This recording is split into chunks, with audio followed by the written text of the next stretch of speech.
सकाळच्या घाईगडबडीत जराही सोडा न वापरता किंवा पोळ्या लाटत न बसता झटपट असा कोणता नाश्ता बनवावा सुचत नाही का? मग ही रेसिपी नक्की ट्राय करा. त्याकरिता वाटीभर कोणत्याही प्रकारचं मोड आलेलं कडधान्य घ्यायचं. अर्धा वाटी बारीक रवा, 2 चमचे दही, चवीनुसार मीठ, जिरे आणि अर्धाच वाटी पाणी घालायचंय. आता हे मिश्रण थोडं घट्टसर वाटलं म्हणून पुन्हा एकदा अर्धा वाटी पाणी घातलं. पुन्हा एकदा मिक्सरला फिरवून घेतलं. तयार झालेलं मिश्रण झाकून जरा वेळ साईडला ठेवून दिलं. आता भरपूर साऱ्या भाज्या, चवीनुसार मिरची, आलं, लसूण एका चॉपरमध्ये काढून छान असं चॉप करून घेतलं. एकदम व्यवस्थित बारीक झालेलं आहे बघा.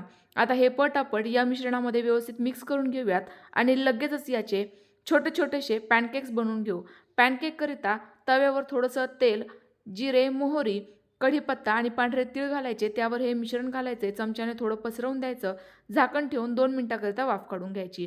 वरील वरण व्यवस्थित कोरडं झालं की पुन्हा एकदा हे पलटवून टाकायचे. दोनही साईडने छान खमंग खरपूस भाजून घ्यायचं. तयार झालेले पॅनकेक्स तुम्ही दह्यासोबत किंवा कोणत्याही प्रकारच्या चटणीसोबत किंवा नुसते सुद्धा सर्व करू शकता.